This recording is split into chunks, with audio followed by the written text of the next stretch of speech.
Okay, guys, we're back and we're getting this hat done, working on it, getting it all rounded off and whatnot.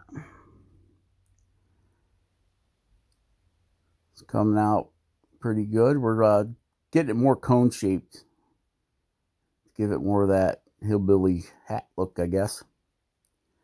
And Santa Billy. Getting her all shaped up.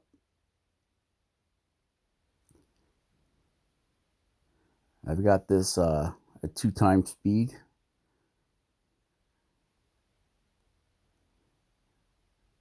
Getting all the surfaces bent down like we want them.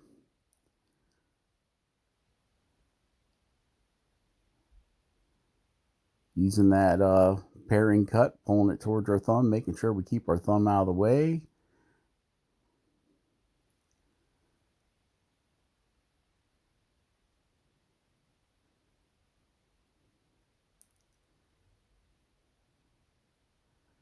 Get them all cleaned up there.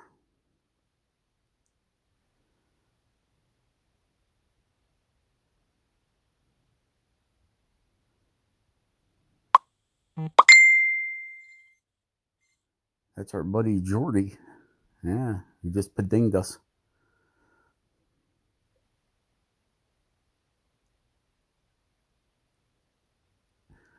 Our friend Jordy over at Carvin Fusion. Go check him out. He's a hoot.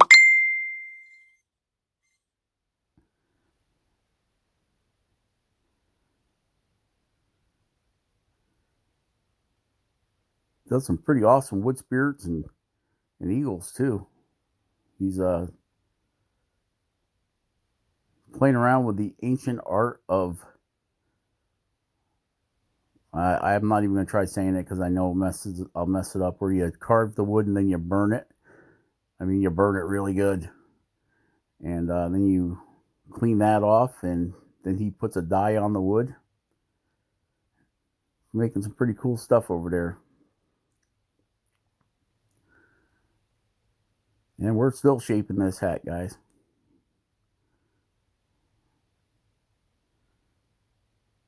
Now we're rounding it over in the back, give it that, like the hat has it's rounded in the back, so we're rounding that over. Make sure it's all close to symmetrical anyway. Then we'll have to work the back of that hat down. It's all just about bringing the shape out of the wood. There we go. Still carving that hat.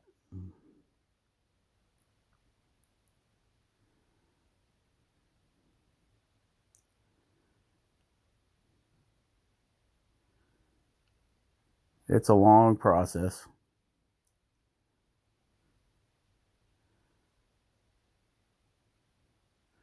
Change our hand position. Okay, now what we're doing there is we're trying to keep this at like a 45-degree angle, and we're undercutting the hat up underneath there.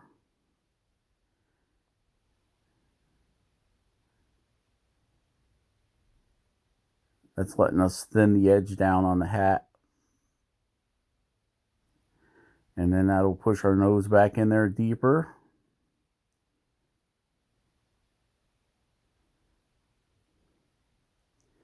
Now up there by that nose, you have to be a little bit careful when you're pushing it back, guys, because it gets pretty thin up there.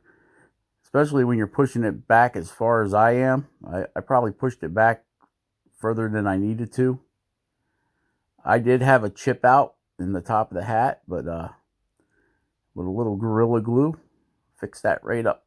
We just raised the chip a little bit, put some glue on it, and pushed it back down, let it sit overnight. That's one thing about basswood. It absorbs your white glues pretty good. I use the white Gorilla Glue. I do not use the poly foaming style glue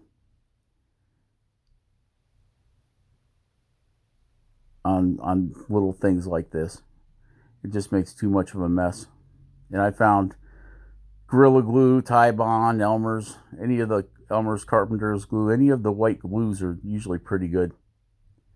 And I put a little water in my glue because I like it to get sucked in by the wood. So it just doesn't glue the piece that you put in. It sinks into the wood surrounding that piece. So it kind of turns like that little piece into a bigger chunk. And that bigger chunk is already anchored. And it works really good for me. Now we're going around the nose. And we're trying to get that sharper, deeper thing going. I think this is where I chip it. Yep, see that? It popped right up there on the top, right there.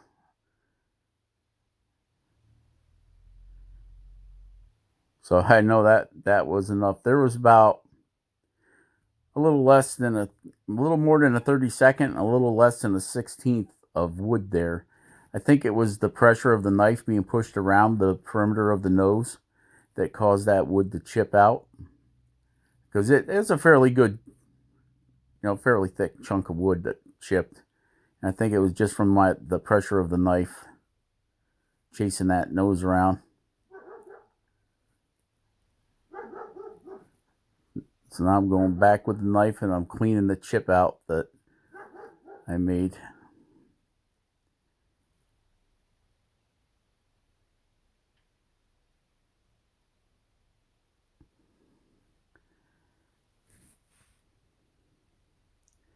Getting it all cleaned up. See that big chip that came out of there? That was leftover from when I did that 45-degree angle plunge. Because that bit has a wide end on it and I wanted a nice crisp cut up inside that nose. Up by that nose. So that's why I'm going back through it with the detail knife. It's an OCC 1-inch detail knife, guys. Very sharp knives.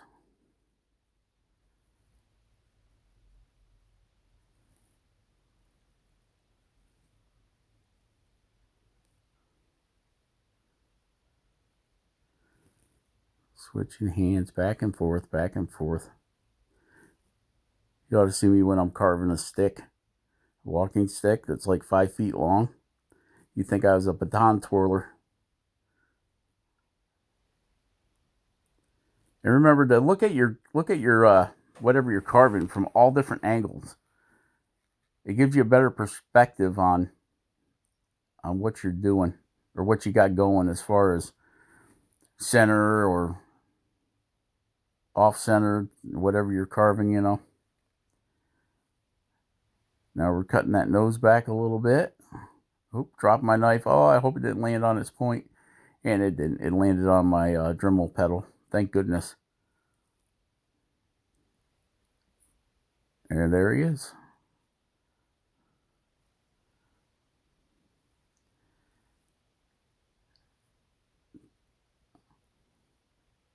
Now I'm going to pull that chip up.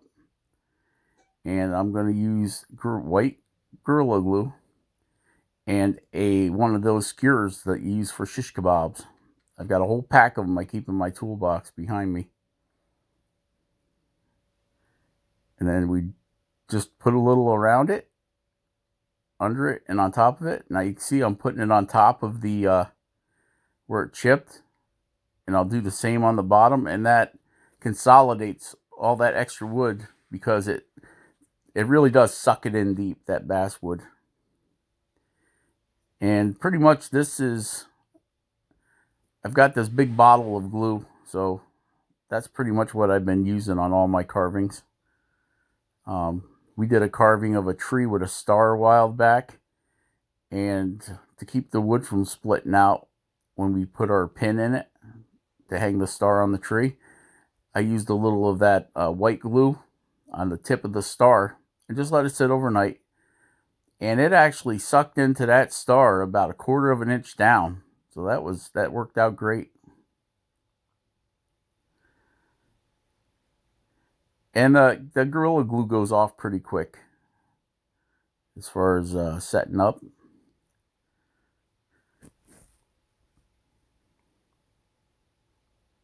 Now we're going to change our burrs. I think we're going to go back to...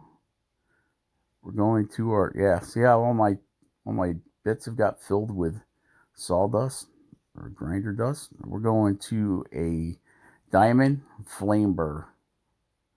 Diamond flame burr. And what we're going to do there is we're going to go around and clean up all those sharp edges. There it is, diamond flame burr. All the places that we had to undercut with our knife may have left a little tiny sliver of wood in there. So I'm just going back and cleaning all that up.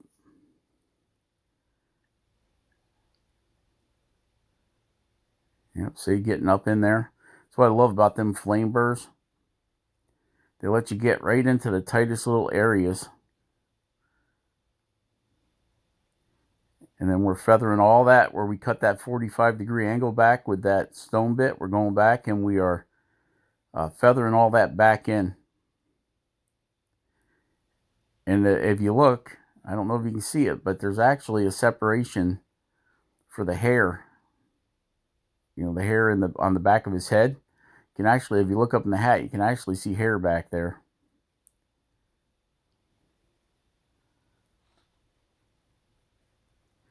I think that's why it takes me so long when I do these guys, because I'm too detail orientated. You know, nobody's ever going to look up underneath that hat to see if this guy's got hair.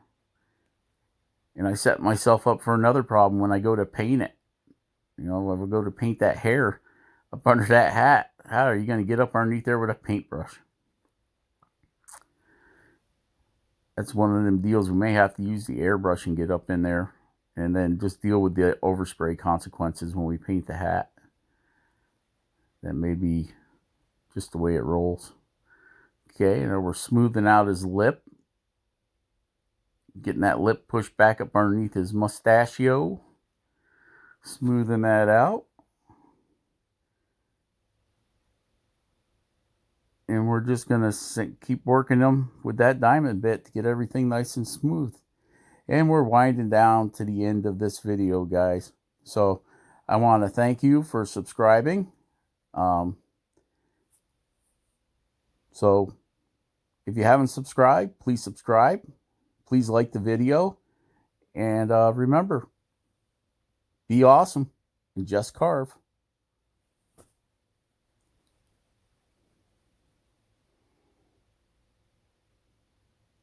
Doop doop doop doop doop doop doop doop doop doop doop doop doop doop. That's all, folks. Catch you on the next one.